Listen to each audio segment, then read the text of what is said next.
Good day, everybody. My name is Webster, and welcome to Cape Conscious Media, the Cape Conscious Media Studios here in Zikufle. Ladies and gents, we have an awesome guest with us today. And I'm not going to say too much about her right now. Let me first introduce my colleague, and he's the creator, the founder, and his name is Mr. Nantal Opley over there. Hey. He's making sure that you can hear us and you can see us, Did I get my best side? Okay, so you know what? Right now, let me just get this right. This lady hails from Uitsig. So I'd say she's from Uitsig to the US. From Belhar to Broadway. Ladies and gents, I'll give you artivist, director, producer. She'll tell you more about herself. Her name, ladies and gents, give it a silent drum roll. Chesray Dolpha. Welcome, Chesray. Thank you so much. Thank you for having me. Oh man, it's an honor and really an honor having you here with us. And I mean, we're gonna find out a little bit more about Chesray today and what Chesray is busy with. That's now, right. We've discovered a few things, but give us a little info. Tell us a little bit more about Chesray. Chesray, the person that has come from Uitsig and in Cape Town to where she is right now. Yeah. So I grew up in Uitsig. And my pa and my ma het basically 'n huis vir mekaar groot geraak. Okay. So all of my cousins were basically on the same block. Yeah. And my twee ouma se huise was basically baie naby mekaar gewees. So I grew up, in Uitsig. My grandmother on my mother's side, who I stayed with during the day, was a very staunch, strict, Pinkster vrou. Okay. I grew up in a Pentecostal church. Super Pentecostal, actually. Okay. Yeah. I'm talking no pants, no earrings, speaking in tongues, the whole thing. Heavy staunch. Heavy. Ek is ingekerk, so ek weet wat ja. No, it's a story. Ja. En jy moet jou story ken. Jy moet jou story ken. So, absolutely. Pentecostal? Pentecostal. So I always say to people that I feel like my roots for theatre actually started in the church, because I think most kind of religious ceremonial moments is theatre based. There's there's a performance aspect of it. Not saying that it's not sincere, but there is a ceremonial pageantry aspect to it. Yes. Like the way my grandmother dressed for church with the hat. Okay, was it the big hats and stuff? Oh, listen here, we had to go to the factory in Salt River, I think. And she, die hoed moet die outfit match. Ja. En die bag. En dan gaan die skoene mos die kalle opbreek. Yes. Okay, ek hoor jou. Yes. And then my mom and my dad basically, they, were kids from the Cape Flats. They didn't finish high school. My pa was 'n bricklayer geweest. Okay. My ma het by Panasonic gewerk as a factory worker. Okay. And then she eventually got promoted to a supervisor. And my dad actually ended up building our house in Belhar. Okay. So there was a moment when the house wasn't ready yet, and my dad decided, ek gaan die voorkamer van die huis gaan ek klaar bou. So then we were living actually in a shack on the property in Hockey. Okay. So we moved from Uitsig to Belhar. To the Hockey on our property, and while my dad was building a house. Okay. So toe bou my pa die eerste slaapkamer en toe players in 'n huis wat 'n dak het. Yeah. Voordeur, maar net die voorste kamer is uitgebou. Okay. And so my dad just slowly built the rest of the house out, basically. It sounds like a very familiar story. It does. Baie mense het so gebou. No, yeah, exactly. So, but we ended up, we had a beautiful house. I feel like my mom really made it warm and special. I always say my dad somewhat belonged to the streets. Okay. Yes. So after Uitsig, we moved actually to Uitsig River for just a short little stint. And, there was a guy in Uitsig called Bad Arendse. Bad Arendse. Yes, and he was a place where you stop by to get your items. Okay. You see what I'm saying? You see what I'm throwing out? Yeah. Ek sien jou. Yeah. Ek sien jou. Yes. Yeah, okay. So my dad used to frequent there. Okay. Another way, of putting it. Yeah. So coming to Belhar, my dad's real addiction to mandrax was a big part of how I think I saw my mother struggle with him. Oh. Yeah. Okay, but I know the old school manne en ek het 'n groot respek vir die ou manne wat eintlik mos nou die buttons gerook het en die pype gerook het en whatever. Because dis manne wat gaan werk het vir hulle ding hoor. Ek meen is dit soos what you're seeing on the streets nowadays, these people that want to break into one another's houses and hurt this one and rob that one just for their drug use. These are men that used to go out and spun and sort out their families, you know. Now listen, my dad definitely worked. He was a hard worker, and I will never take that away from him. But he also stole from us. Oh, okay. Yeah. So my pad out we gedoen. Okay. Yes. Okay. And I mean, that was the reality of living with someone, I think, who had an addiction, and like, you know, he struggled with it. And I grew up seeing him really struggle with it. Were you an only child? No, I have an older sister. Okay. And then I had a younger brother who passed away when he was a baby. Oh, okay. Sorry to hear that then. Yeah. But okay, so you were the girl in the house, okay, and your elder sister, My of older course. sister Althea, yeah. Okay. So, like, obviously with dad, mom weren't together for... No, so they were together, you know. Meanwhile, the church is saying to my mother in a way, like, Kiki, so pray for him. God's going to do a thing, you know. And yeah, because you don't leave your partner. It means that your partner is your partner for life, for you know. real, actually. Like, so, yeah. And I mean, the truth is, like, you know, they encouraged my mother to trust in God and to have faith when we were basically getting abused by my dad physically. Domestic violence in our house, you know. It's like crazy. It's going down. It's going down. And my mom is getting encouraged low-key to, like, you know, to muster through and to have faith. Yeah. And then eventually my mother was like, nah, this is not it.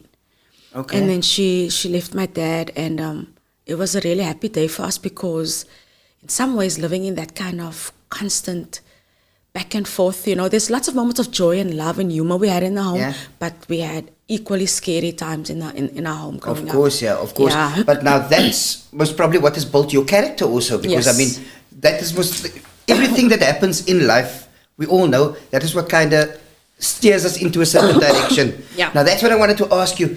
Yeah. Obviously, I'm speaking to you now, and just before we started, we've also had a little chat, and I just felt that immediate connection. Yeah. And I can see that you are a storyteller, mos man. Yes, I'm a storyteller. Iemand wat story kan vertel, want ek is quite intrigued by wat jy praat. Oh, really? So where does that come from? Yeah. My mom was an amazing storyteller. She had like a slight stutter. Oh, okay. And people, you know, used to, my mom worked on a line in Panasonic, an assembly line. En die mense het Leonard altyd gey gemaak vir my ma se statte. But, you know, she didn't let that affect her. She would tell you a story. My father was a jokester. Okay. He was actually known, they called him MacGyver. Okay. Yeah, because he always made a plan. Oh, okay.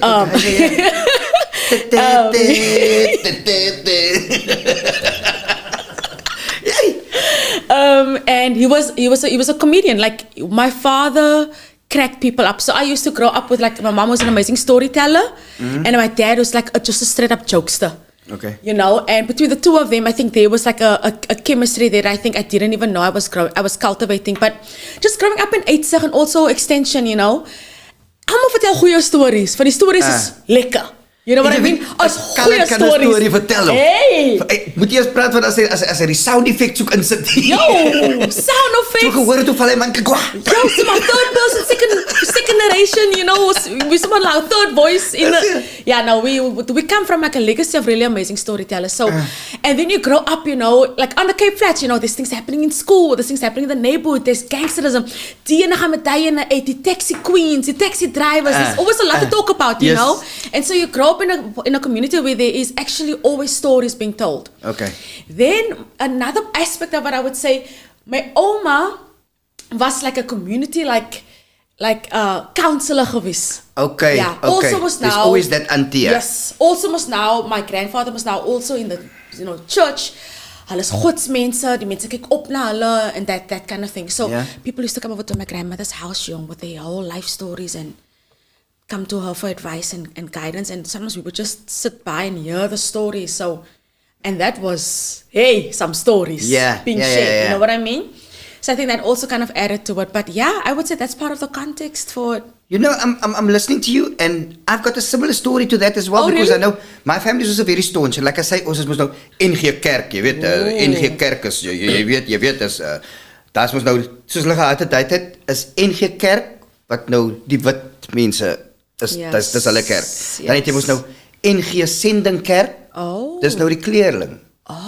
Dan het jy NG Kerk vir Afrika, dis nou die swarte. So jy like En levels. Dit was so gewees, maar nou is dit mos nou Verenigde Gereformeerde Kerk, jy weet, VGK. Nou, toe ons NGSK was, toe die mense gesê, Is dat hoe dit die VGK kerk geraak het? ja, mos nou, because all of amalgamated. Oh, I don't even think I made a connection until now. URC, Wow. United Reformed Church. Wow. So with NGSK, the story was like this. Jy weet mos die bordjie kom ons om en geld moet ingegooi word. Toe sê hulle NGSK staan vir nog geld soek kerk. Ja. Toe sê hulle en Ellen Boesak was daar gewees so. Toe sê hy, moet jy die mense glo as hulle sê as jy nog geld soek kerkie, gee net jou 10de.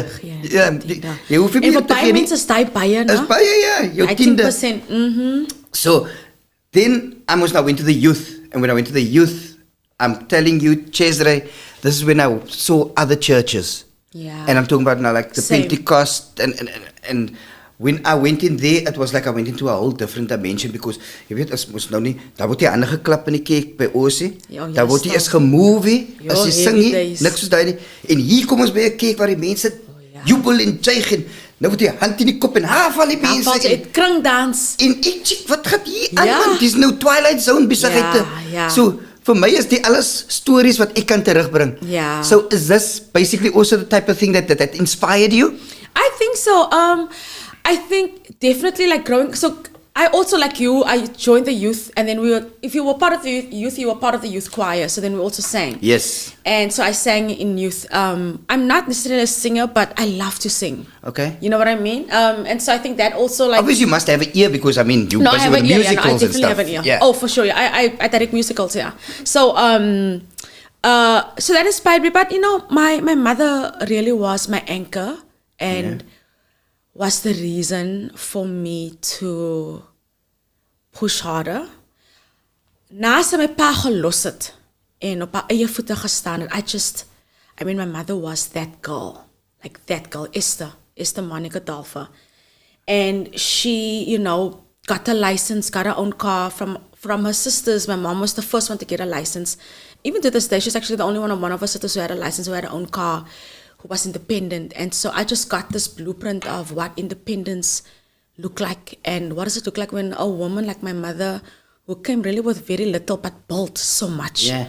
And so I looked at her like, you know, she's a genius in my world. Yeah. She was everything to me. She was the whole world. I'm just thinking, Esther from the Bible, strong woman. Yes. Mind you, my husband's mother, my mother-in-law is also named Esther. Okay. And she took me under her wing. And then we have another Esther Another because Esther. our producer's wife was Esther as well. See, I always, when Esther show up in my life, it's very symbolic. Yeah. And it means like I'm divinely aligned with the universe and God. The strong women. Yeah, absolutely. Kyk jy, but us, I mean, with the way that we grew up and the stuff that you also saying and how you grew up, our ladies, we have to give that big up respect Yo, to them nah, because, for I mean, real. to go through the things that they have gone through and with all these struggles and then not just those struggles, but having those issues at work also because you're not even seen on the same level, Nah, for you're not real. getting treated the same and whatever. Absolutely. And that's why I said to my cousins, I said to some of the, you know, the brothers, the men around me, especially from Cape Town, I'm like, yo, go to therapy, get well, learn how to actually show up for your partners in a real way. Yeah. We want more than checked out emotional partners. We want people who's going to really see us, walk with us. Like, I didn't see the love I have in my life with my partner, with my husband, is not like what I saw. I think my mother would have been so proud to see the beautiful love I have in my life now because that was the love that she strived to have in her life. You know what I mean? And so, ek wil hê ons manne moet beter doen. Yeah. You know what I mean? I think there's a real like conversation about the role of fathers and brothers and uncles in our community, especially within kind of the colored context. Yeah. Wat is die rol daar en hoe doen ons en kan ons beter doen? Yeah, you know what I mean? You know, this is also something that I would say.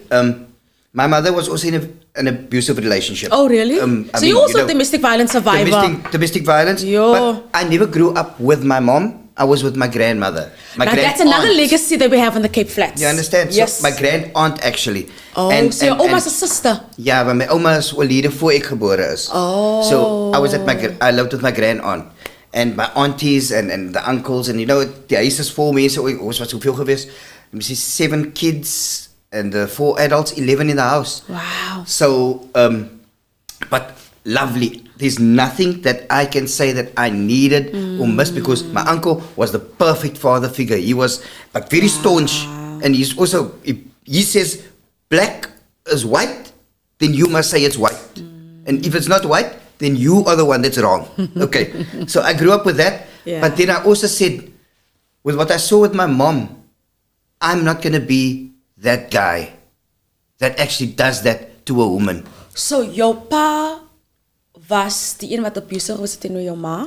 Almal my ma's relationships Oh, so was she had abusive. more than, En soos mense All of sê, them? jy val in 'n trap en is Yes, amper soos jy it's a val in 'n cycle Woo. where this is the only way that I should be treated. And you understand? Yes. So En as soms dan is die al liefde wat ons mense gesien het. So then they, they reflect what they saw in their own Yeah. relation, but then you're just perpetuating harm and abuse. yeah, it's like I watched something on telly the other day where it's actually I told him about this. The movie is The Burden, a White Man's Burden. First time I saw it, I watched it this morning actually because I couldn't sleep because I was worried about what I'm going to speak to Chesray about. So this morning I've watched it, and there it actually said something that is so cliche when it comes to like black and colored is, yes, the child is like that. The child is a criminal because he doesn't have a father figure. Or the child is a criminal because look at what he's got as a father figure. So it's a no-win situation, you understand? Yeah, And yeah. I think that is what I consciously said, I'm going to steer clear from. I don't want that to be me. Yes. So in actual fact, I'm happy that, sorry to say this, I'm happy that it happened because I could actually say, "Daai gaan ek wees." Ja. Ek gaan beter doen. Beter Ek gaan doen. try om jou 'n vrou, vir alle vrou beter te treat. Yes. So- and how are you doing so far? I've been doing okay. I'm single. Okay, lekker. Okay. No, we think mos nou kan ek my girlfriend say I can put the word out. You I know can what put the I word out. I mean? got You you. know what I I got you. I knew it. When I saw you, I knew that this was going somewhere positive. You know what? For the future. You know what I mean, Chesray? And the thing is also, like I've obviously done a little bit of homework, Yeah. and I mean, it says I've got some things where there's something powerful that you mention, Yeah. where you said, "I believe in the power of theatre and education as a dual social force that deepens our connection to ourselves and the communities we live in." Yes. That is deep. Now, can you take us into some of that? What brought about that train of thought, and what where you going with that? So I said education. What was the other part of the quote? I believe in the power of theatre, education as a dual social force that deepens our connection to ourselves and the communities we live in. I believe in the power of theatre. Yeah. Yeah. So, firstly, listening, education was really the way that I got out of the Cape Flats into the New York, firstly, like non-profit arts and culture profit scene, and then into like theatre, and then into Broadway. Okay.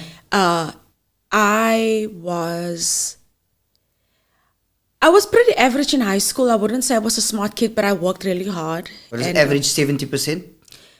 in some of my things I did, yeah. In some of it I got some good grades, and some of it I didn't do so well. But generally Average speaking, nowadays is most 33%. hey, Lord, not the average being down there.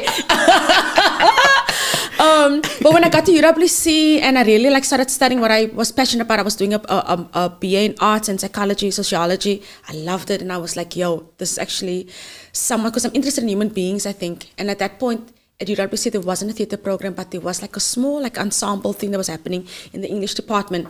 But all of this to say, a lot of my theatre experiences come through a political lens.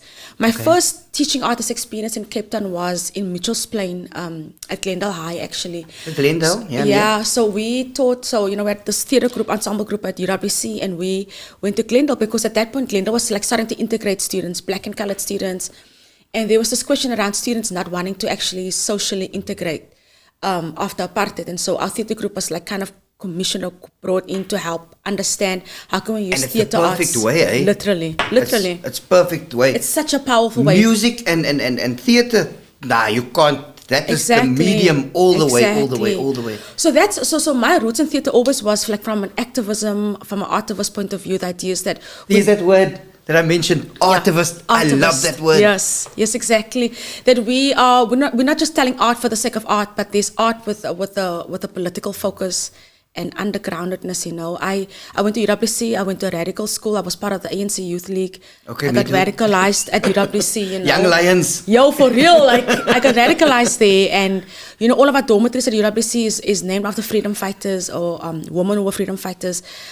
Ruth First, I stayed in one of those dormitories, Colin Williams. Okay. So I think that kind of radical politics and being at a school like UWC really made sure that my theatre was always grounded in radicalism and making sure that we talk about freedom in ways that really make an impact. Okay, and I mean, we've got those stories here, those political 100%. Stories and stuff like that. I mean, I'm just thinking, sy was by die bos. Ja, die bos, as baie bekwame mense wat van die bos afkom. I'm so proud to come from UWC. I tell you, I mean, UWC, and I remember the parties. Oh, crazy. The parties, UWs and Pentek, the two together. Vir die baan. Yes. Oh, nee, ek wil eers praat van die, ons gaan eers praat van die poolie, ons gaan the braai area. Yo, the braai area, by die bomme onder die skaduwee. Sy sien jou tats in die waas, onder die bomme. Can I just sorry to interrupt your little party. So you just mentioned like the art and the activism, but now my question to you is something that I struggle with navigating Cape Conscious Media as when artists come in here, they talk about what's happening socially in our neighborhoods and that, but then it comes to politics. How do you? But now that becomes a problem when it comes to monetization again. Whatever monetization you choose in the arts, where do you draw the line? How do you personally navigate that concept of doing your art and the art leading to societal ills and talking about it and knowing when to stop because you don't want to offend a brand or something like that. Oh, I see. Yeah. What do you mean? Explain to me again. Like monetizing, for instance, like trying to get the funding and actually making sure that even though you bring these little stories, these messages which are about the social problems that are there or the vices that are within society or the community, and then still not treading on any toes, if you know what I mean. Oh, that's not even how I look at my work at all. Is that basically what you're trying to say? 100% that's what I asked is. So just to say this back to you, you're asking how do I continue telling stories from people with marginalized experiences while not upsetting people or like stepping on toes around brands. Firstly, if brands don't like what I'm saying, it's not a good fit for me. Yes. Brands should be supporting the politic I have because my politic is that one of freedom, of progression, of, I'm not friend, we're all free. And so I don't pander to brands really. I think the brands that, end up supporting me that like Zuri, Kenya, who I model for in New York, when I meet with those founders, our politics is very closely aligned and that's the people I end up working with. Okay. And, met die genade van die Here, I really rock with people who understand the heart that I have. And that's the people that I end up working with. I also come from, so I've done a lot of work in the advocacy field in New York. I worked in the school system in Brooklyn, and I know South in Harlem, Bronx. yeah? And in Harlem. So I've worked in a lot of the low-income communities in New York. And part of that, UWC, like politics is, has really allowed me to be in those spaces, understanding how does education shape kind of these educational spaces, but also how do we talk about freedom in a way that allows for a larger conversation, but also we don't placate to people with white supremacist ideals. We're not here to placate to the white gaze. Okay. Even when I directed at Yale or when I'm directing at Columbia or Princeton University, my work is not for the white gaze. My work is about storytelling. Okay. And I hope that the people who come and see it don't just see it through what I call the white gaze, but really through this lens of transformative storytelling that have liberatory practices inside of it. Okay. And if you don't rock with that value system, then I don't rock with you. Okay. And that's basically the urge, yes, which is perfect. But now, so you've touched on something that I was going to bring up as well. Okay, I'm not really clued up, and I said there's still a lot that I need to learn, and perhaps I can learn here. It's like I don't even know how to phrase it. I know nowadays it's the LGBTQ plus. LGBTQI plus. And so I don't even know how to say it, back in the day, and I don't want to offend anyone, so please forgive me. I'm just saying the way that people said it back in the day. Okay, a little footnote. Dimorphismus, in so and so. The moment that you were interested in same sex or were different, I would say. Yeah. Then I say morphe. Me, because I was dancing when I was at school, to say morphe. When I went into theater and I was on stage, to say that's a morphe. Wow. The way I dressed as a morphe, because it was different. You understand? I was one of the people that said that to me. But it was a different time. Okay. You can still apologize. You can still apologize. As nog nie te laat om te sê sorry nie. As nog nie te laat nie. The thing is, we were friends with a lot of gay and queer people. So we actually have their blessings, because they know it's not a dagger. It's not a dagger in the backs. It's a term of we could say term of endearment, but it's like it was just one of those. But obviously, as time goes on, more smarter people has come into the conversation and basically broaden the conversation, and we realize nowadays that even like Zayn would tell me, dude, I don't like that word anymore. Like, you know what I'm saying? And with that being said, now to embrace is like, dude, you're taking away a lot of me, because that's the way you know what I'm saying? But then again, you're not on the other end of it. So you need to respect that, and that's what we did. But ek was een van die brasse wat hom gesê. Because look, even someone like a Wendy Abrams, I don't know, you might not know her, but she's well known in the industry as well. I mean, lady is absolutely amazing, dance choreographer, and she's just big. She's just big. I'm not gonna still go in there because I'd like to have her sitting where you are sitting right now. But when we speak on the phone, she say, "How are you, matey?" And then I'm like, matey, but ek mos 'n boy man, but okay, that is our little joke. En dan sal iemand anders weer sê, "Wat sê die moffie?" But dis nou tussen ons. So you are an activist, yes, but you are very vocal when it comes to the queer factor as well. So absolutely. So tell us a bit more. So I think I didn't. My formative years in Cape Town, I think I tend to I was in a lot of what I call straight relationships. I was dating guys. I had a fling with a girl, I think just before I went to New York, and I was like, oh, this is exciting, this is interesting. And then I kind of reflected on, once I got to New York, I had time to kind of reflect on my experience and just the way in which I think my politics around my orientation was shaped by church. And then I realized actually for many years I used to tell people, and this is a real vulnerable story. I told people people ask who was your first kiss? Who was your first kiss? And I used to say this, this boy's name who I thought was my first kiss. But the truth is it was actually one of my best friends who I kissed first. And she was a girl. And I never even thought of saying to people, actually the first person I kissed was a girl. I never said it, but that is die waarheid. You know what I mean? That is die waarheid. And so because there was never curiosity around my orientation from my community, you tend to internalize it as something wrong, something, missing, something not to be investigated. That not speak of. Yeah, you don't speak of it. It's kind of it lives in the shadow of the heart, I always say, And that's what it means sometimes to grow up on the Cape Flats, is that your full identity, there's not always space for it. Yeah. Parts of it is accepted, parts of it is not. Because the Cape Flats, like any community, have rules around how you have to exist. Yeah. And those rules can sometimes be very oppressive. So coming to New York, I think, meeting South Africans there, and really my 20s and my early 30s, I was really in community with people where queerness was not just accepted, but it was a way of belonging, and I loved it. I kind of had to make sense of what I was taught in church. And a friend of mine, Kanisa Manaka, who also is an amazing storyteller, we talk about what we go through in our adulthood now is unchurching, which means for me I'm deeply connected to God. I have a relationship with God.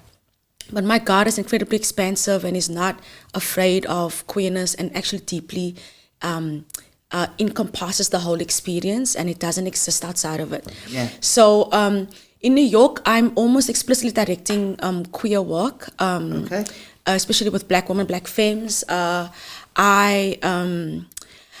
think what feels important around the M word, I'm going to call it for now, which is I had I've had many conversations about the M word on the Cape Flats. And one of the messaging that I'm getting as I'm talking to queer people in Cape Town, even right now, and have over the last couple of years, is morphe is being reclaimed by queer people as a term that we want to use to self-identify. For people who don't identify as queer, I think there's a conversation around why are you saying it? It's not an experience that you have. It's not one that you live within. If anything, when you say morphe, you're really othering someone. So if you're saying the M word and you're othering, then you actually are not part of the community. You're not uplifting the community. You're not supporting the LGBTQI plus community. So hoekom sê jy it? Yeah. So you actually be using it as a derogatory term. Yeah, like how else would you use it? If a straight person uses that term, how else are you using it except othering someone? Oh, it's like a white man saying the N word. 100%. It's meant to other. The core of it is othering. Like, so you know how we're taking the word queer back. We're saying now, like, okay, that used to be a derogatory way to talk about gay people, but now we're saying actually queer is a whole experience that lives on a gender spectrum, you know, where you can, there's like non-binary, there's trans, there's bi, there's straight, you know, there's all of these orientations that live on a spectrum, and the spectrum is colorful and beautiful, and we should accept all of the people on that spectrum, and not see straight people as the standard. So this conversation actually came up in the beginning of Babbling Heads, and we had a queer person here, but Zayn was actually on the podcast that day. Oh, okay. So then we spoke about that word. Zayn is one of our queer friends. So Zayn is was my best man. Yes, you see us close. Yeah, I met him when I was 5 years old. He actually introduced me to. Yeah, I was neighbor, and he introduced me to my wife. Oh. So yeah, that Cupid. close. Yeah. Lekker. So we had this conversation, and then I don't know if you agree with this. So the person said, I don't know, said, look, if it's between you and the two of you agree to that, like me and Zayn with the word, that would be kind of accepted. But if I were to use the word outside of that relationship with somebody that I don't know, and the agreement isn't there, then it would be offensive, man. But I, in any case, I feel it does guilty. Make sense, though, eh? But I feel guilty with saying this, by the way. Yeah. Hence why I'm saying this. Yeah. But yeah, I would never say that to somebody that don't know me or I have a relationship with. Yeah. Where the person gave you actually the nod to say, no, you know, it's not a dagger, it's a hug. You know what I'm saying? It's a gat maak story, maar it's like with love. You know what I'm saying? But ek wil ook nou gemention het that there was someone that I was working with, and we've done quite a few productions together. And okay, I played a morphe on stage, and he played the other morphe. And then outside of work, I said to him, "Morphe," and I said, "Moenie vir my morphe noem nie." Yeah. Because his explanation was, a morphe is die wat op die Cape Flats rondloop, wat so loud in die wou gesien wees, die is 'n morphe. I am gay. So I said, okay, so that's interesting. So he was like, jy weet mos hoe ons op die Cape Flats gesê die Riva morphe. Yeah. Nou, hy sê hy's 'n morphe, maar ek is gay. So I sat there and I thought, okay, I need to be very careful. Because obviously you don't want to offend anyone, and I mean, okay, maybe the next person doesn't think the way I do, and this is going to be a struggle. I mean, I look at a lot of my queer friends, because in our industry, as you know, the creatives. Yeah. I mean, and I'm in theatre, so everyone is gay. You know what I mean? I had a conversation earlier with the Ikasi students. Yeah. And they like gay, lesbian. Yeah. And I asked them, like, does the Ikasi choose you like that? So the guys just told me, no, dude, it's the creative space. But I'm not used to the theatre. I'm used to DJing and music. But in Butch Owens pretend, you know. Whereas I'm so used to it that you know, I've got these guys. We kiss. You know, there's nothing wrong with it. Okay, not kiss, but I mean kiss, greet, that thing. Yeah. And like the other thing that I said also was that what I love about my queer friends is the fact that, you know, they are ridiculed all their lives because they are different. And for them to come out and stand loud and proud where they are right now, I give the biggest respect And it's people like you, for instance, with what you are doing, that are giving them this voice and making them feel like, I can do this. Yeah. So Yeah. thank you to you for your activism, your You know what? artivism. Yeah, I even change my language and say I don't give people a voice because people have their own voice, that my work is about centering that voice. And that's how I frame my work, you know what I mean? Okay. You know But what you were gonna say something. I discovered a couple of years ago, where I don't know how it came about, but I love spending time with Zang and his friends, no? And the reason for that is with them, jy hoef nie te worry van daar's 'n ander kant nie, man. Hulle gee vir jou wie hulle is, man. Ja. And even and that part, I mean, soos hy nou gesê het, hulle groei op met daai shame. Maar het overcome daai agterna. Yeah, of course. So, but they still even though they were shamed all their lives, they still are themselves, man. And I applaud that, man. And I would rather spend time with somebody like that, no, as wat jy met 'n strydbraker sit wat eintlik vir jou konkel agter jou rug en whatever. Ja, man. ja, And ja. it's not really showing you the real person who he Die is. man. agterbakse You know what I'm mens. saying? So I love spending time with him, dude. With my brother. Yeah, yeah. And we're talking about these strong women, like we mentioned about Esther, your mother, and all the Esthers from the Bible and whatnot. So how was it actually doing the production of Tina Turner? Wow. That must have been, I don't know. I know it's a journey for each and every one when you are Yeah. busy with the production. I mean, to those who don't know, when you're on stage and getting into the characters Yeah. and getting into the roles, it's truly, the people see the glamour, they see the glitz, Yeah. they see this beautiful things happening there. But it's literally blood, sweat, Yeah. and tears, hard many, work. many Oh tears. yeah, absolutely. You know, so how was that experience with what was it, Tina Turner, the musical? On Broadway. On Broadway. Yeah. You know, this was one of my first really serious gigs in commercial theater. Commercial theater is no joke, especially on the Broadway scene. This is like real dollars on the line. I mean, anybody who is an actor, or Yeah. an entertainer, or a performer that is in theatre, you're always thinking from South Africa, Baxter, Yeah, the State Theatre, West End, yeah. Broadway. Yeah, no, exactly. And what I've come to learn about, because, before I had the Tina job, I was working for the Broadway Advocacy Coalition. So I was doing a lot of advocacy work within the Broadway industry. And this, what was true for Tina, for that musical, is true for a lot of other musicals, is that I think it's an industry that is continuously being begged to ask how you're making space for Black artists in a more equitable way, when it was really an industry shaped for white stories on stages with white audiences. And so The paying client. the paying client, yeah. So the blessing of Tina was that it was a Black show. Of course, we're centering a Black woman's story. Everyone I worked with was incredible. I think, if anything, you really understand that you are in a storytelling machine, kind of. And those actors, I mean, are some of the most brilliant, talented people. All of our leads who played our Tinas, these were women who dance and sing every night and act Tina's life. And sometimes they would do 7-8 shows a week. So, I mean, just That's imagine crazy. the toll that takes. I mean, so I'm saying this to say, to really talk about just the caliber of people on stage. I mean, it's astonishing. Yeah. You can't help but, somehow in your mind make space for that idea that you are in a room with people who are trained to Yeah. be there, Yeah. and have done the work to be there. Yeah. And it is not light stakes, it's very high stakes. Yeah. And I think, Broadway and that musical was incredibly a beautiful story that I was privileged to be able to tell. And I always say, my entry point was really my mom's experience with domestic violence, seeing Tina's story reflected in my mom's made it, for me, an accessible story.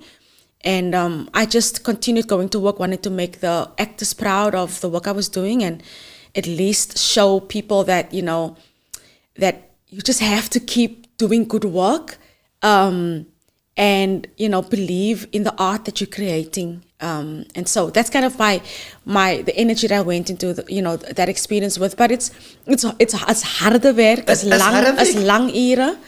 And, you have to support a Black cast who is singing and dancing the show so many times a week. Yeah. And so that was really my work. I just wanted to make sure I'm supporting these actors, making them feel like, that there's space for them to be human. Yeah. While putting the story on. And it was a counselor. Yes, yeah. And also, I've done quite a few productions where, I've worked with some American guys that were brought over from the US, obviously.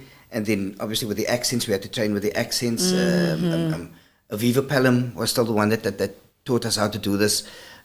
This Northern American act, so I'm not going to try it right now. Yeah. But I got you. I see what you're saying. I got my thing there. Yeah. And we did Carmen Jones, the opera, and I remember that I was told, I actually thought to myself, working with these guys, that we as the South African actor, I was only used to working with South African actors and entertainers and performers. And we have these roles that we are given. So you are able to interpret it in your way, and then the director will say, okay, too much or too little, or give me this or give me that.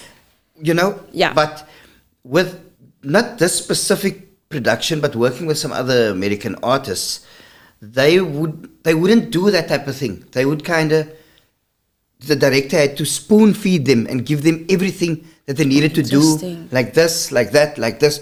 Do I need to walk 3 steps to here? Do I need to do this? Do I need to do that? Yeah. So you get different kinds of theater making, right? And Broadway is one particular modality of theater making. It's a standard. It's not the standard. And it is the highest standard in terms of the theater world. We know Broadway is kind of like the Hollywood of theater, right? It's like where you go to get your work seen.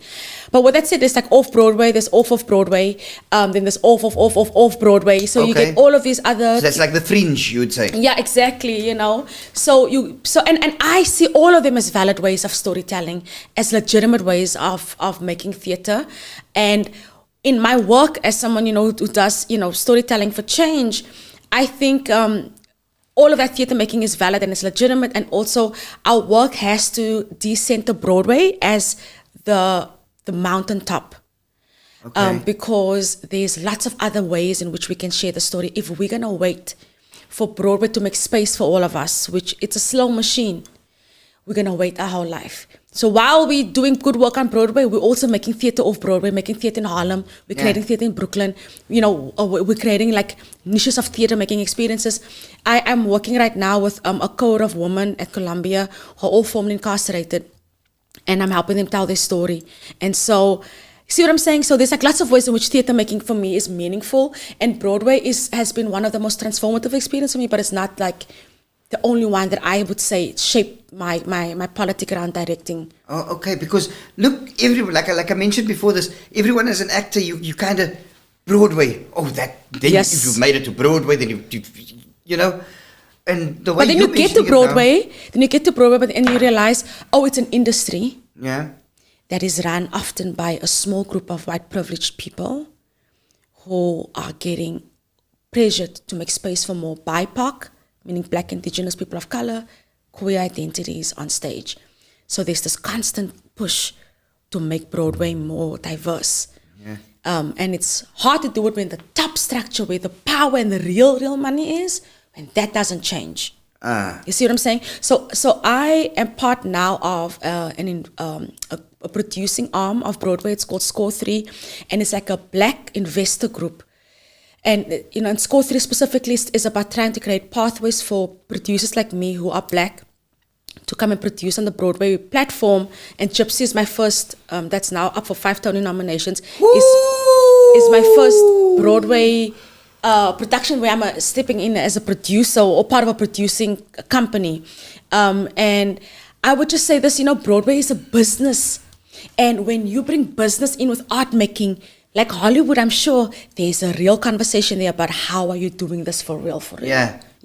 But you just said it now, and I'm still sitting here going, 5 Tony Awards. Gypsy is nominated for 5 Tony Awards, right? Yeah, 5 Tony nominations. 5 Tony nominations. And you are nominated for? So Score 3 that I'm part of, it's a co-producing. Actually, I think they are, Score 3 is a lead co-producer. So I'm part of Score 3, so we are lead producer, a co-producer on Gypsy.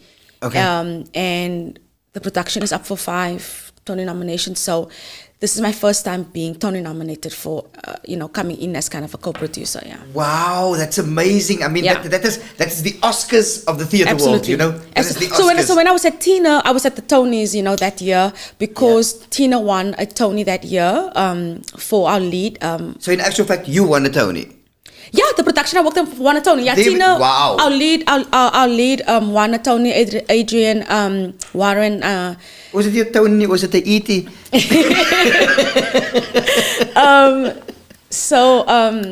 Adrian won the lead that night. It was beautiful. I was there at the Tonys, and then for that same night, the Broadway Advocacy Coalition, where I was artistic director, won also a Tony for the advocacy work they had done during Black Lives Matter in the Broadway industry. Okay. So that night I was like, I'm here with 2 productions, one teen and one, Broadway Advocacy Coalition for Tony nominations, and both of them won 2 Tonys. So yeah. Wow, and the awards are on the 9th of June, which is Yes, on Monday. it's coming up, yeah. So obviously you're not going to be there I'm not because you're gonna be here. there, yeah. Right? Working. You're working. That's what I wanted to find out. Yeah. You're here in Cape Town. Are we going to see some of your work? What are you going to be busy with? Yeah. And okay, gaan ek sommer nou my 5 sin ingooi. Ja, goeie versinning. Hoe raak 'n man involved? That's a really good question, and I'm happy that you're asking me that. So I'm here. A year and a half ago, I founded my own company called StoryBridge, and it's built on the premise that when we share stories with each other, that our stories build bridges that connect us to ourselves and to the rest of the world. So I'm right now, part of my pilot season is to produce an original musical in Cape Town, in one original play or musical in New York. As Okay. part of my pilot season. So before I came to New York, I had my first fundraiser, which my mother-in-law really helped me with. And, I stood in a room filled with beautiful people and I said to them, geef vir my geld! Het ek nou gehad, het ek gegooi. and people donated. And so part of that makes this possible for me, I think, to come. So right now I'm busy confirming a creative team. Okay. We're in the process of kind of talking through the concept of what this musical would be right now, and it's still in the early development phase. We're thinking really about kind of the drag queen experience on the Cape Flats in Cape Town through the lens of the Shakespearean The Tempest. Okay. And so I guess the question that I had as a producer now for this project is, if we put a drag queen from the Cape Flats into a Shakespearean context, I'm curious what the dialogue would sound like. It wouldn't sound like them. It would sound still like from Cape Town, but the story structure, what would it do to that character's journey? So I'm meeting with the creative team right now. I'm busy, confirming a director, music director, playwrights, and meeting with cultural partners that will hopefully kind of house this musical that's in development. Wow, it sounds amazing, but now I'm in the industry and I Yes. know this is a lot of work. It's a lot of work, hard yeah. work, and you obviously need a strong team. Have you got a team of people already? yeah. Basically, Yeah. that you've got in mind? Yeah, so I think our workshop starts in November, our first 29-hour workshop. And so that will be our first time when our creative team really comes together and do a first stab at the book. Okay. But for now, we're doing a lot of dramaturgical work. We met with some drag queens already. We met with some people in the drag industry that is influencers, talking about, what is an important story to tell from the scene. You should really go check out some of the drag queen scenes in Cape Town. I mean, I've seen a bit. I haven't gone personally, but I've got some colleagues that I've worked with previously that are actually on the drag scene at the moment. And I mean, I actually grew up with my first role that I played in Duismus Reality, my first professional production that I did with Nasli George. I just need to give Nasli George a little shout out there. Lekker. Well, I actually sat in a hairdresser that was down the road here in Grassy Park. I sat there, and these guys, these Dimorphis, they were working there, and I sat and I tried to pick up on the Gael, which they was called it, the Gael, their mannerisms, the way that they were, I mean, always so witty, always so sharp. Yeah. Yeah. And then one of them actually told me as well that the reason why they are like that was because they always had to have a comeback because people were That's always a defense mechanism. Yeah. snide remarks. Yeah. Yes. 100%. So that's why they were always like so sharp with it and always coming back with something. So Trauma that's- response. Yeah. And they were the ones that gave me my costumes Wow. for the shows that I did Yeah. for Dice Reality and Sisters in Arms and Sisters in Arms as well. Yeah. So for those, I actually got my costumes of them, and I mean these people are amazing, and their stories. It always comes from a very sad and broken place. But when I look at them all and how proud and happy they are when they're walking, I mean when any one of them used to walk into a club. Yeah, or it's a walk moment. anywhere, it's They just are the like, moment. Yeah. It's just like poof, everybody's Yeah. focused. Jy moet eintlik saamgekom met ek en Zayn. Julle groep van ons het gegaan hier by in die Wymark en there was a drag queen evening ook. Yeah. But fuck dude. It was so amazing. Kon het nog gespeel aan. Okay. Very nice die music gespeel, but it was a fuck te aan dude. Because I was with, I even judged one of the competitions. Oh, wow. And it was just amazing. And I Yeah. mean, the way, there were two of them that were actually singing. Oh, yeah, lip whilst syncing. They were, but no, but they weren't lip syncing. That was they the were thing. actually singing. Oh, They they were were actually performing. singing. So I was thinking they were lip syncing because everybody else was lip syncing. Yeah. And he And it's part of the completely- drag experience, to lip sync.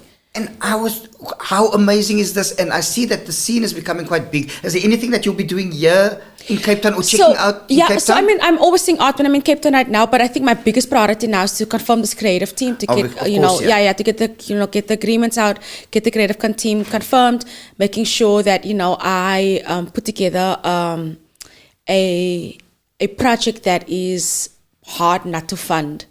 And then I have to go back to New York and raise money for this musical, Okay.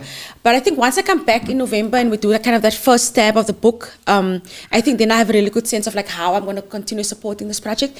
I'm as a producer right now, I'm really interested more in development of new work than having to put it on a Broadway stage. For example, I care about the genesis of really meaningful stories and how do we put it into a place that's really beautiful and special and unique. And then hopefully people will come onto the project that will, help me take it to larger platforms and stages. But you never know when you start out. Yeah. You never know. Yeah. You just, it's like a wish into the dark. I hope that this thing works. Yeah. And that's how most stories start. You just have to do it. Yeah. You have to do it, and that's kind of the leap of faith that I think I'm doing right now. But if you're not going to do it, then I mean, it's Exactly. And I listen to the stories. Unfortunately enough, people tend to always come to me with stories. And I can the see stories why. that the stories that people tell me is like, I'm like, wow. I need to actually just put this down. And my first thought is always, how am I going to do this on stage? Yeah. How am I going to bring this out on stage? And that's before even thinking of how am I going to fund this or how am I going to do. But I'm always thinking, how can I bring this out on stage? It's always. So I'm pretty sure that's the way you also think. Yeah, exactly. There's something else that I wanted to bring up right here because I was going to bring up the fact that I was going to ask you about StoryBridge, right? But the one thing I was going to ask is, like, I saw a clip now today of Gypsy. It looks amazing. Yeah, it's an amazing production. What was that auditioning phase? Or what was that? How was that done? So what's interesting, so the producing role on Broadway is very different than the director's role, right? Directors normally sit in on the auditions, like on Tina, I sat in on the auditions, we auditioned, we had callbacks, all the things. As a producer, really, what your role is to you invest money into the project and you make sure that you are growing that money. You see what I'm saying? So I'm on the producing side for Gypsy. So I wasn't part of the creative decision-making part. Like I'm a producer on the project. So this all is like somewhat new to me in terms of the commercial producer. This is my first Broadway commercial project. Yeah. So I'm part of Score 3 and our work really is like we want to invest in stories that are impactful. Score 3 also only invest on shows that are black on Broadway, and so Gypsy is obviously with Audrey McDonald. She's a black lead. The cast is mostly BIPOC, So Score 3. So my interest in this production is of course that of trusting this creative process, and the director on the project was amazing, but also making sure that the investment that we have supports this continuation of the production, and that you get to keep on investing that money in projects similar to that. So my interest somehow is a little different than when I'm a director on the project. But I can't see. I'm sitting here with you and I can't see how anybody can say no to you. They do. They do. You'd because be surprised. You bowled me over I mean, come on, it took me 2 minutes to be bowled over by you. Not even 2 so minutes sweet. less. As if I, you know, and Yeah. that's what my gebeur. I mean, you've got everything, man. And even your look, everything, when you just got out of that car, I said, he's the Statue of Liberty. So ek het hele tyd gesê. But honestly, you are just, and you've just brought this whole energy, and I've latched onto this energy that you brought today. Yes. Thank you. So I want to say thank you to you as well. You know, there's something else that I also wanted to say. Yeah. I saw that there was a little volleyball player also. Yes. Yes. Absolutely. And No, what? Save me van die And volleyball what? face. Save me van die volleyball face. I haven't played volleyball in a long time, but I actually started playing at Symphony High in Belhar. Okay. That, you know, our school didn't have a lot of extracurricular activities. You know, it's the Cape Flats. Wat die school het is wat die school het. And volleyball was one of the few like after school curricular activities we had, and I played there. And then when I went to Bard College in New York, where I ended up meeting my husband, I ended up playing for Bard's college team as well, volleyball. Number but 11, right? Yes. 2006.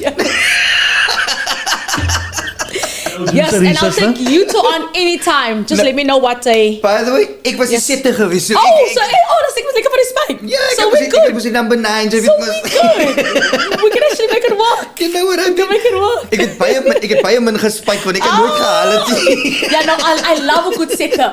Ja, A nee. good setter will set that up for you, and you just have to come down and lay it. Ek kan die bal vir jou enige plek sit. Oh, ek that's give it perfect. to you anywhere. My favorite person on the team. You know That's what amazing. I mean? We already do one another's favorite people. Yeah, no, of okay, course. Okay, Nantel, you know, Yes, you, of you're course. also part of this. Nantel, of course. Yeah, I Nee, maar know. moenie so visie, maar moenie so visie. Now, I was also going to say, Yeah. obviously you active with sports and stuff like that. And I know for me it was a hindrance because I was told that I can't play certain sports because I can't injure myself before I go on stage because I need to really? be on stage. Because as ek nou gaan rugby speel, die ouens se tackle hard. As ek gaan soccer speel, dan gaan jou beentjies miskien breek, you know. Yeah. So, is there also obviously a strict routine and regime that the guys within the industry also follow just to make sure that they are? I mean, obviously you tell your guys, your lead actors, listen, your voice obviously needs to be. So actually, so director, I wouldn't even say that. The MD would say that. The MD would give that note, the musical note. Okay. Hey, okay, you know, your pitch is a little off here. We have to fix it. As a director, I would see it, you know, and then I would say to the MD, hey, I have a note for you. But I don't give that note. My notes are normally around story and how the actors are grounding themselves in that story. Mind you, I'm not a classically trained director. I learned directing from community-based theatre. And that's where I learned my directing chops. So even I just directed at Yale, and that makes it even more impressive. I know, but you know, it's funny to hear you say that because in my mind I'm thinking, yo, that is so scary to me because I'm now I learned, I guess why it's scary is that I'm scared that people would not see community theatre as a legitimate way to get into a Broadway community. Yes. But someone that I really trusted in the industry said, but why wouldn't it? Why shouldn't it be made for people like you? Yeah. Who is not classically trained, but obviously who can do it and is doing it well, or at least tries to, you know? But yeah, yeah.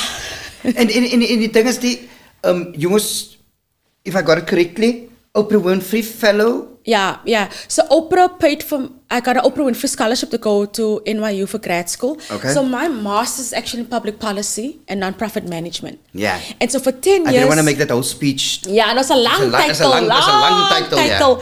But long story short, for 10 years before I really started getting into commercial theatre, I worked in arts and culture nonprofits in New York, providing arts education in schools and then also like theatre experiences for people who are incarcerated. So I worked in prisons, maximum and medium facilities in New York. So that was my first formative years of storytelling was really in that kind of sector. Then I kind of En now. daar so kwai stories wat uitkom, né? Yes.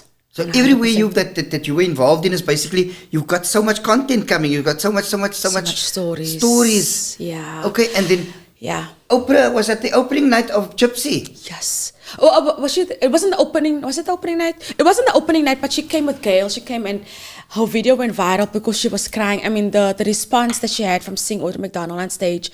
I mean, I posted it on my Instagram just to say it was for me. It felt like a full circle moment because Oprah, although, she didn't meet me and Gail. We met with Gail.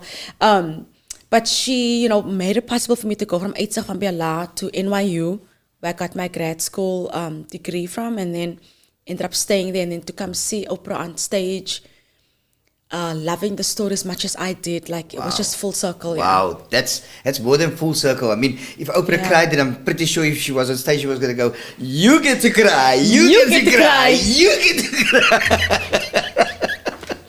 Listen, we've had a blast. We've had a blast. So good. I know you've got a very busy schedule, and I hope that you've enjoyed yourself here with us. I absolutely love it. I'll come back anytime. Please, that's what I wanted to know, because especially we know that you're winning this Tony on Monday. We know we've got this positivity. I promise you. That is so.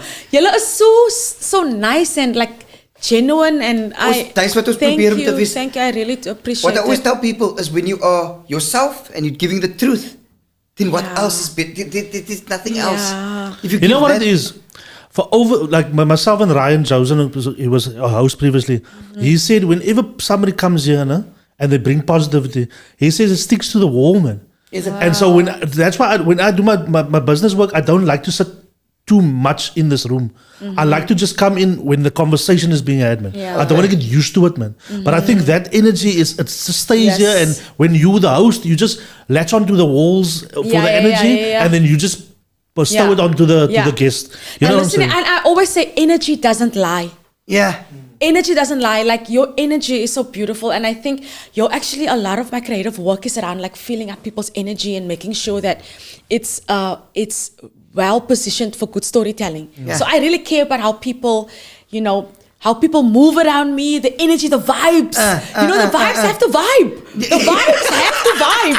Otherwise, what maak ons? The vibes have to vibe. The vibes have to vibe. Is it okay if we even steal this? Because what we're doing here is also activism. Yes. Yeah. Through the arts. Through podcasting, 100%. Through podcasting. So can we use this artivism? Can we actually use that as ours as well? Why not? And I didn't coin the term, so you can definitely it gebruik. And artivism is just, it's art with activism roots. That's about change. It started off as visual arts, but ek gebruik het in my werk al die tyd. Artivism through edutainment. Hey, you know what I'm saying? Ooh, edutainment. Okay, education. You got to. I see. You invent terms over here. You're inventing new terminology. You know what? It's really been an honor. I feel it's such a blessing. But are we able to give you a call, and then just so that our viewers and our people out there who are seeing this, so that we can just fill them in on you getting that Tony, and it's official. Yeah? Yes. Can we do that? Can we actually give you a call? Ek is so bang om even net die woord uit te sit, but yes, please keep our fingers crossed. I would love to be a Tony winning producer versus like a Tony nominated producer. You are going to be a Tony winning producer. And we're saying with this one, and there's going to be more. Hey. Much, much more. Oh, I love that. Okay, that's I really hope sure. so. And I want to continue making my community that I come from very proud. It's not a light burden, you have to met jou mense trots maak. Yeah, and it is actually a heavy burden, because you want to tell the stories right, and you want to bring it out right, and you want everyone to be happy. Ethical storytelling. As ek 'n storie gaan vertel en die mense verstaan nie wat ek vertel, en is van die Cape Flats, en die mense in die Cape Flats sê, "Daai is Aussie," then I failed. I haven't met the quota. Yeah. You know what I mean? How long have you been in New York? Let me just ask now. 17 jaar. 17. And now this is another conversation that we had. I've been in Spain since 2001. Yeah. Right? Traveling since 2001. And people always say, like for instance, I meet people there that are living over there, in Scotland or wherever not, and they see the show, and when they come to the show, when they come afterwards, they say, jou accent, toe ons het hoor, kan ons hoor Kaap. Jy's so plat soos Tafelberg. You know? That's a good saying. So now I'm saying, So who's my accent? you haven't changed. That's what I'm saying. Yo. I'm trying to say. Really, is that true? The accent. But here's the kicker though. So no, I applaud you for not having the accent though. Yeah. But I can understand for somebody to get an accent, because I was there like 3 weeks we did a tour with Black Noise. And I can understand because people don't understand our language, man, or our dialect or our accent. So now you just change it a bit for them. Yes. So I can understand somebody that but there's no trace of it actually. Really? That's true. And that's what Oh, That's sorry, what I'm saying. really? Really? but that's what I'm trying to say now is that Oh, that's interesting. that already told me that you are your authentic self. And when you bring that, because when someone said to me, "You've been here so long and your accent hasn't changed," like everybody else that has been here, you know, they like the moment they meet an English girl, then you know, in it, you know. So No, that's so someone funny. said that to me, and then I said, you know why?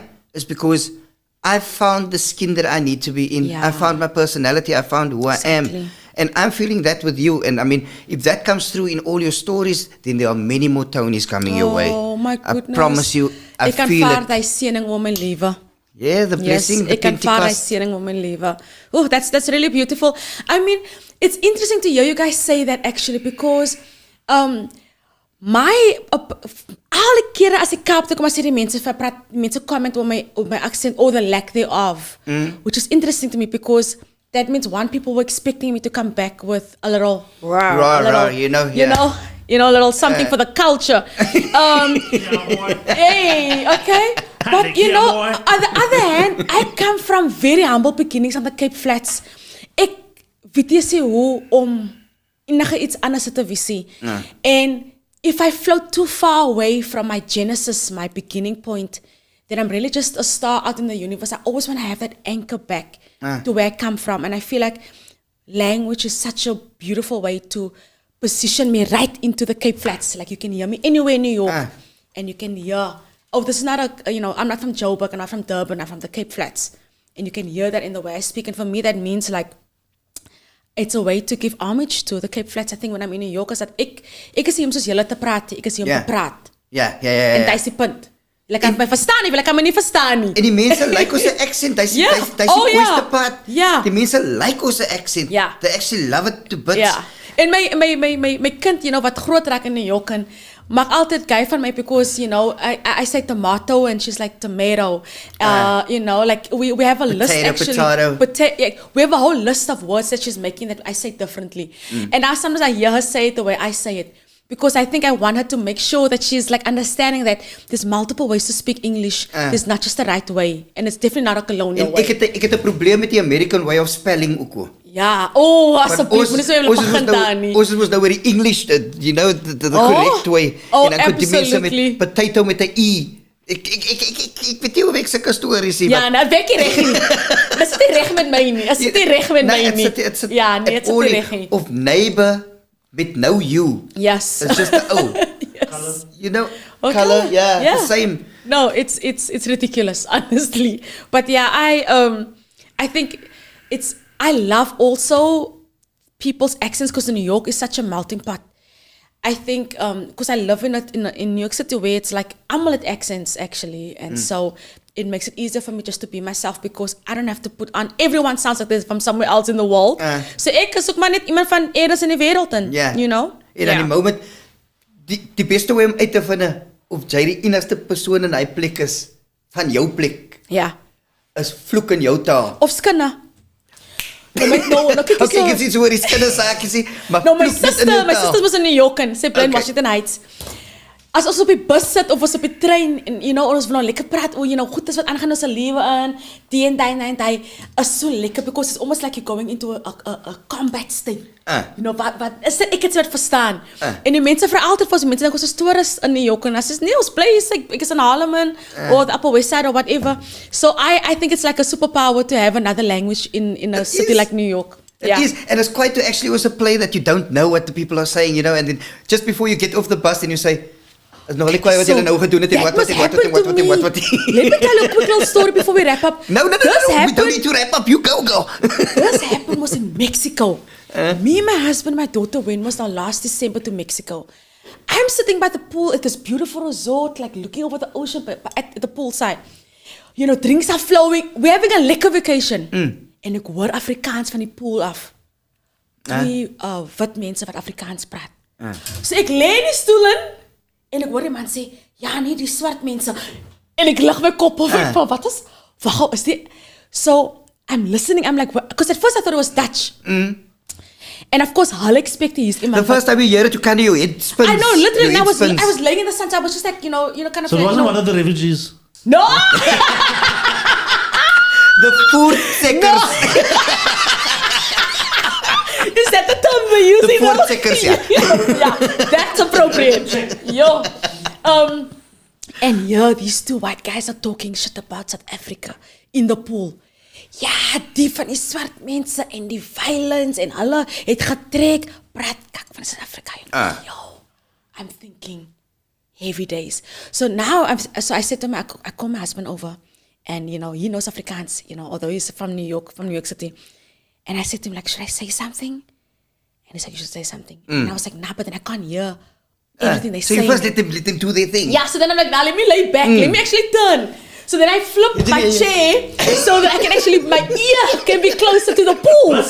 Waar ek die story kan hoor. Het jy jou boek, het jy jou notepad, Gaan wil later kry. And I just realized that in that moment, like, you know, firstly, how global the Cape Flats can be. We don't talk about it, but we are global. And we live in lots of pockets of the world. And I don't think those two white guys ever expected that the girl laying in that chair was from the Cape Flats and actually fully understood their whole conversation. Yeah. I don't think they... That's quiet. Yeah. I love that.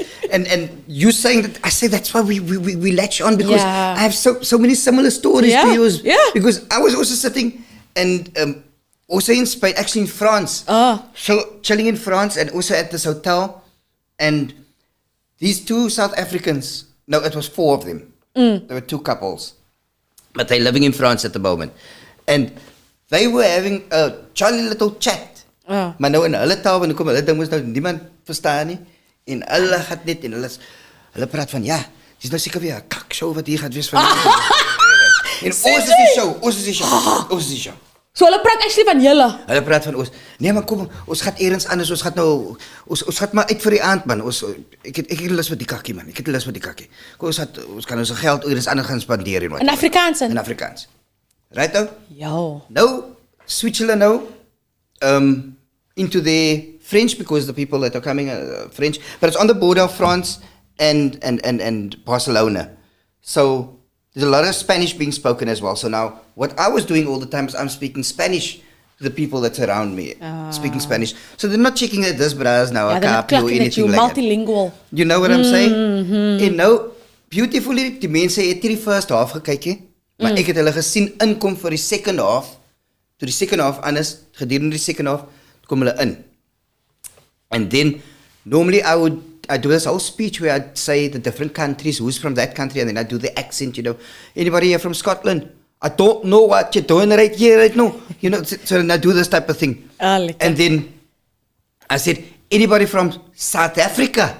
And they're like, yeah. En ek sê, volgende keer moet hulle seker maak dat hulle die kakshow kom kyk, hoor. Op stage. Hy mens het van ons is van Suid-Afrika. So sê die mense, hulle het net so gestaan, net so gesit. Agterna, toe gaan hy man na die hotelkamer toe bring hy vir my 'n pakkie Stuyvesant cigarettes, wat die daar oorkant is. Is dit genoeg? Is die cigarettes genoeg? Vir wat jy van my teë gesit het? En 'n bottle Klipdrif. Okay. Maybe a little better now. En hy klip is in Coke. Okay, there's something there. It's a little apology. Toe ek daar gesit met die manne en ek sê vir hulle, weet julle wat, in Suid-Afrika sou ons nooit met mekaar gepraat het nie. Maar nou dat julle vir ons gesien het op verhoog en julle het geskrik, want ek het julle gehoor toe julle gepraat het voor dit. Sê julle, ja man, jy moet verstaan man, gisteraand was 'n ander vertoning hier gewees en daar was 'n ander show en ons het nie daai gelyk en ons het net gedink nee ons sê ek nee, don't make excuses. Next time, be careful. Ja, be careful. Maar ek het nog nooit 'n wit persoon gesien so wit trek, dat hulle eintlik transparant is. Sure. Casper the Ghost was with us that night. Ek lieve vir hy moments. But I loved it. And you know, it's moments that I cherish. Yes. Just like this moment right now with you, I cherish, and I just like to say thank you so much. Thank you for being with us. A final word from you. What would you say to the aspiring actors, producers, directors, the guys that think it's such a fabulous life out there on stage? Yeah. Give them the real juice. Listen, what people don't often see is the hard work behind the scenes. Ek is 'n harde werkende meisie. Ek werk lang ure, ek werk lang daar. Daar staan wanneer ek my familie sien nie. ek is gemaak om, om goeie werk te produce en op te sit and so on. So I'm a hard worker. And I think if anything, my kids is being raised with someone knowing that, they get to see me in my element and I work really hard. My last parting words would just be, listen, art is art. I never want people to think that you have to get to Broadway for your art to be significant, for your art to be valid, for your art to be legitimate. Art is beautiful because it moves us, because it makes us question the world that we live in. It makes us reimagine new other worlds, which we also need. We need an Afrofuturism like framework to help us think about what does our futures look like that's not based on oppression and capitalism. What do we look like when we're really free and we have the money we need? Where do we go? What do we look like? What do we eat? Yeah. And so I would say, write the musical, write the play, write the song, write the thing, put it on, get your friend who's a drummer, get your friend who's a singer, put it on stage, keep putting it on stage, keep putting it out, get better at what you do, learn your craft, get even, like for me, for example, I didn't study directing, but I'm directing Broadway, I'm directing at Yale, I'm directing in lots of amazing places without having officially studied that, so because I made it my work to understand the craft that I was interested in. Yeah. And so for any young person who's listening to this, even not even young, just for any human being who's listening to this, keep creating art and make your craft your business and make sure that you understand the nuance of the art and keep putting it out in the world, and don't wait for people to come to you with money. Don't wait for people to come to you with a stage. You build the stage, you raise the money so that you have the agency and the power to produce your own thing. Wow. Yeah. That out of the mouth of the one and only Chesray Dolpha, ladies and gents. The OG from the Cape Flats. Yay! Hey. The OG, Manisu Autio. Listen, ladies and gents, you know what to do is follow us, subscribe, do whatever you need to do to make sure that you always get such amazing content from Cape Conscious Media. You know what, guys? I'm going to sign out today, and I'm going to say that we've had an amazing time, right, Nanto? Webby, I just want to say you're growing quite well in your seat and your position as the host of your podcast. Oh, thank you, man. But it's because of people like this. It's really. So I enjoy. Want ek praat nie met 'n ander podcasters, by the way, what is skiet. But this one, I just need to be part of it, man. You know what I'm saying? Yeah. But thanks for being such an awesome. A good host makes you feel comfortable to tell your story, and you did that.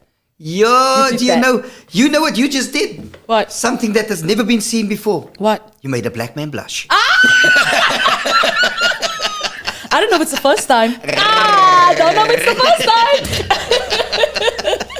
But as I mentioned, once again, from myself, from Nanto, and from Chesray, yes, we're going to see you back here, or we'll hear from you with that Tony. Yes. And for many more Tonys, and I hope that we're actually going to be working together pretty soon as well. I hope so too. I'm putting it out in the universe. Let's put it out in the universe. Putting it out there. Ladies and gents, you know what to do. And by the way, the 9th of June, kyk uit. Ons girl gaat wegloop met 'n Tony. See you later, everybody. Bye-bye. That's awesome.